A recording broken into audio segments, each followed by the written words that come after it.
미국 증시가 뭐 또 하루 새 하락으로 돌아섰습니다. 일단 뭐 다우지수나 S&P 500 지수 같은 경우에는 뭐 약보합이었거든요. 그래서 사실 괜찮았는데 나스닥 지수가 좀 1% 넘는 이제 급락으로 마감을 했습니다. 지수 자체보다는 음, 우리 아까도 뭐 들어 시작하기 전에 여기 채팅방에서 잠깐 얘기 나눴지만 서학개미들 저도 서학개미 네, 일원이지만 좋아하는 종목들이 사실 너무 많이 빠져서 맞아요. 체감 지수는 더 엄청나게 크죠. 하락한 느낌이에요. 그죠. 예, 예. 그래서 아니 그러니까 결국은 우리 서학개미들이 좋아하는 기업들 음, 뭐 테슬라, 애플 이런 애들이 다 이제 나스닥 지수에 또 그렇죠. 포함이 되는 뭐 맞아요. 이런 기업들이다 보니까 요 나스닥 지수가 많이 하락한 게 결국은 뭐 우리들이 체감하는 그 정도의 낙폭이 아닌가 그렇죠. 뭐라는 생각은 좀 다우야 뭐 듭니다. 이따가 제가 주목 이 음. 기업에서 다루겠지만 디즈니가 이제 사실 힘을 내줘서 그나마 맞아요. 약보합으로 그친 아 진짜 거지. 간밤에 예, 디즈니 예. 없었으면 그렇죠. 진짜 더 많이 내렸을 것 뒤질 같아요. 뒤질 뻔했죠. 디즈니. 뻔했어요. 진짜 디즈니 없었으면 뒤질 뻔했어요. 이거 음. 아재 개그를 본인이 먼저 치셨어요. 그래?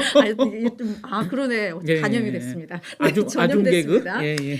네, 자 그러면 이제 미국 주식 마감 이유가 좀 뭐였나 보니까 중국에서 또 코로나19가 확산되고 6개월 만에 이제 사망자가 발생했는데 그것도 이제 한 3명 정도가 단기간 내에 예. 발생하고 하면서 중국이 이제 좀 도시 봉쇄 완화하는 거 아니야? 기대감이 있었는데 결국은 이제 더 좋을 것 같다라는 우려. 그래서 중국발 경기 우려가 좀 확산이 됐다라고 보시면 될 것 같습니다.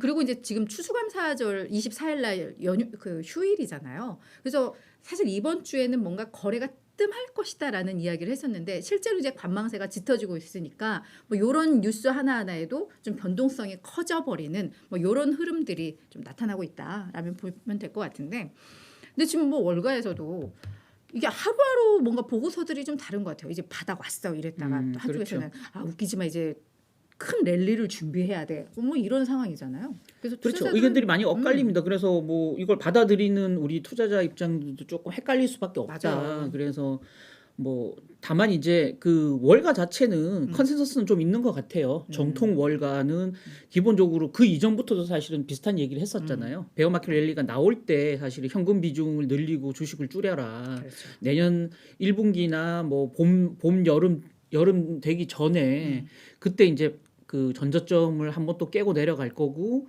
그때 싸게 주식을 사 그렇지. 담아라. 연말까지 음, 이제 추가로 더 올라갈 테니 사 담아라. 이게 이제 사실 월가의 컨센서스였거든요. 아, 그걸 이제 계속 모건 스탠리, 골드만삭스 등등 해서 많은 기관들, 뱅크 오브 아메리카도 음, 그렇고 계속 이제 이거 반복해서 인터뷰를 하고 보고서를 음, 내고 뭐 이러고 있다 보니까 시장은 계속 심리적으로 이거 한 번 더 연말에 내릴까? 베어마켓 랠리는 끝이구나 예, 이제 또 예, 한번 암흑기가 오는구나 그렇지. 뭐 이런 생각들을 가지다 보니까 투자 심리 자체도 좀 많이 식어버리는 듯한 맞아요. 느낌도 사실은 좀 있어요. 예, 맞아요. 예. 근데 뭐 그냥 논리들을 좀 들어봐요. 왜 그렇게 예, 얘기를 예. 하는지. 네, 그래서 반대로 오늘은 좀 뭔지. 대비되는 개념 음, 그 뷰 두 개를 제가 들고 왔는데요. 네. 어제 사실은 저희가 그 마이크 윌슨 그 모건 스탠리 수석 전략가 지난주에 이제 사실은 그 보고서를 냈었고요. 그 내용을 이제 뭐 기사도 쓰고 뭐 여기서도 소개해 드렸는데 피터 오펜하이머라고요. 골드만삭스 그 주식 전략가가 어제 또 인터뷰를 했어요. 네. 여기도 이제 내년 말에 S&P 500 지수 목표치를 4,000으로 제시했어요. 이건 모건 스탠리가 제시한 3,900보다는 그나마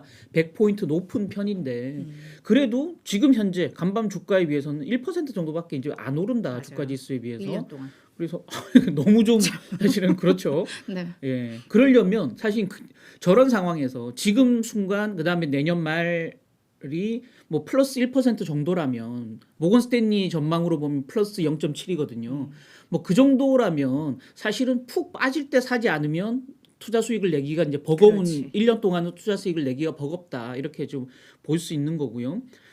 그래서 지금 현금 비중을 좀 늘리는 게 적절치 않나라는 게 이제 월가 전망대로라면 그렇다는 거죠. 오펜하이머 전략가 이렇게 얘기했습니다. 지금 증시 여건을 보면 아직 시장이 바닥을 확실히 다졌다라는 징후가 안 보인다라는 거죠. 그래서 금리가 정점을 찍었다 이런 징후가 있어야 되는데 그게 좀 아직은 없다. 주식 밸류에이션이 엄청 낮아지고 있는 그 좀 그 가격 메리트가 보여야 되는데 썩 그렇지도 않다. 이런 이유들을 보면 아직 바닥이 아니다라는 거죠. 그래서 내년 초쯤에 바닥이 나타날 거고 그 이후에 한번 꼬꾸라진 이후에 내년 말에 S&P 500 지수가 4천까지 반등하는 양상을 보일 거다. 그래서 상저하고 이게 이제 똑같이 모건 스탠리하고 똑같은 얘기고요. 다만 이제 그럼 희망이 없냐 이런 건데 골드만삭스 쪽에서는 그건 아니다. 그러니까 뉴욕 증시 S&P 500 지수는 내년에 1년으로 봐도 지금부터 1%밖에 못 오르는데 유럽 증시 스톡스 600 지수 기준으로는 유럽은 4% 정도 오를 거고 아시아는 11% 정도 오를 거다. 요거는 이제 MSCI 아시아 지수 기준이에요. 그래서 그러니까 일본을 제외한 거죠.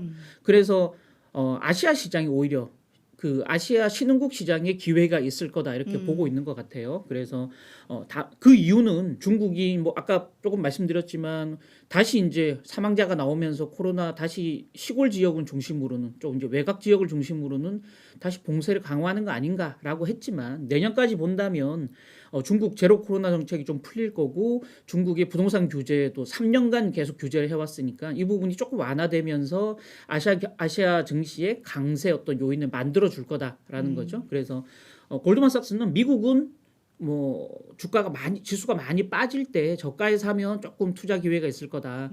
다만 지금부터 계속 보유한다면 오히려 아시아 증시에 기회가 있을 거다 이렇게 본 거죠.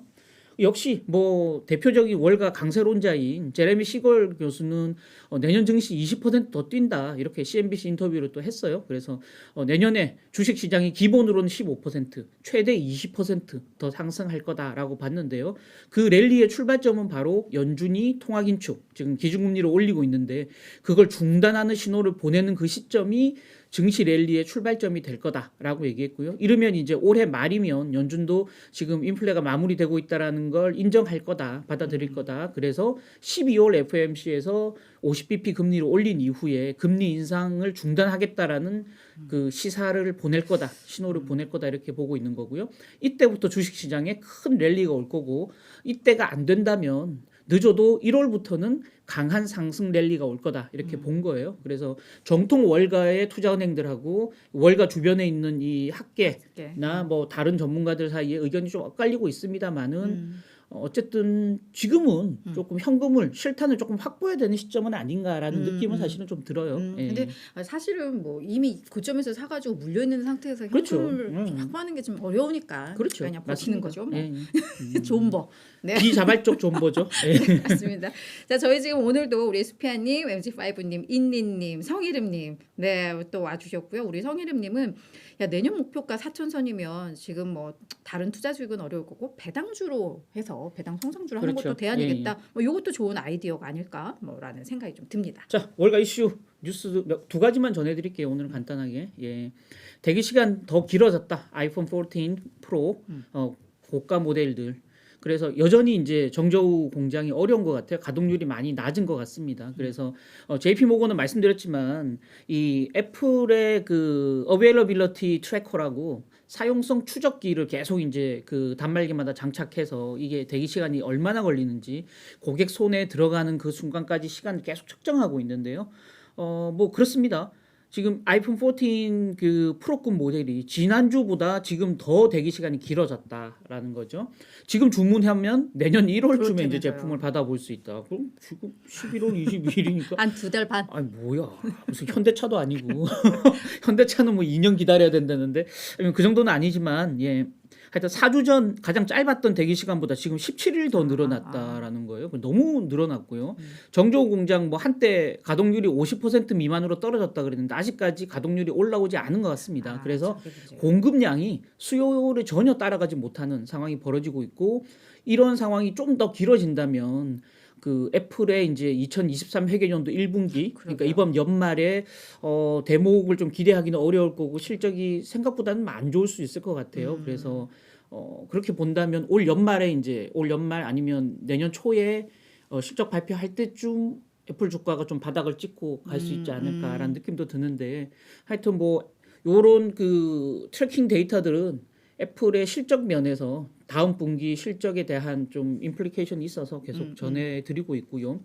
이건 이제 사실은 우려했던 대목이에요. 지난번 그래. 예, 연준 이제 신용카드 그 데이터 말씀드리면서 20년 만에 신용카드 사용액이 지난 3분기에 최고로 많이 늘어났다라고 얘기했는데 그때 연준의 그분 왜 그랬어? 저랑 친한 제가 잘 아는 이동훈 수석 이코노미스트라고 연체율 괜찮다고 그랬었잖아요 그때, 그죠? 근데 이분은 이제 사실 과거 데이터를 얘기한 거죠. 3분기까지 연체율은 굉장히 안정적이다라고 얘기했는데 네. 여기는 이제 모건 스탠리 이 애널리스트는 금융 담당 애널리스트예요. 이분은 어떻게 조사했냐면 아멕스, 뱅크 오브 아메리카, 시티, 디스커버 또 JP모건 이렇게 5개 회사를 직접 이제 물어서 연체율을 조사한 거예요. 그러니까 아주 실시간 데이터죠. 이거는 우리도 이제 기자들이 은행에 막 담보대출 맞아요. 얼마나 맞아, 되냐 맞아. 막 데이터 물어봐서 사실은 쓰잖아요. 속보입니다. 그래서 속보성 데이터고요. 여기 조사했더니 지금 30일 이상 연체된 신용카드 연체율이 2009년 이후 지금 그러면 어떻게 되나요? 13년 만에 가장 빠르게 지금 상승하고 있고 1년 전에 비해서 연체율이 0.5%포인트 이상 높아졌다라고 얘기하고 있어요. 다만 이거는 아주 높은 수준은 아닙니다. 그러니까 지금 이게 여기 나와 있지만 2019년 평균 수준을 이제 회복한 거거든요. 그래서 팬데믹 때 굉장히 낮아졌다가 저축률도 올라가고 팬데믹 때 돈을 못 쓰니까 저축률이 올라가고 또 정부에서 엄청나게 돈을 푸니까 부의 효과, 자산 가치가 올라가서 생겼던 부의 효과로 인해서 연체율이 팬데믹 때 비정상적으로 사실 낮아졌다가 그게 이제 팬데믹 이전 수준으로 이제 복귀했다는 그렇지. 거죠. 그러고 이제 내년 말까지는 3%까지 올라갈 수도 있다. 이게 이제 내년 말 되면 이제 실업률이 계속 올라갈 거 아닙니까 이제? 그렇게 되면 가처분 소득이 낮아진 가계에서는 연체율이 더 높아질 거고 그렇게 된다면 내년 말까지는 신용카드 연체율이 높아질 수 있다. 다만 아직까지 나타난 데이터 자체로는 소비 경기를 갉아먹을 정도의 높은 연체율은 아니다. 이렇게 정리를 하면 될 것 같습니다.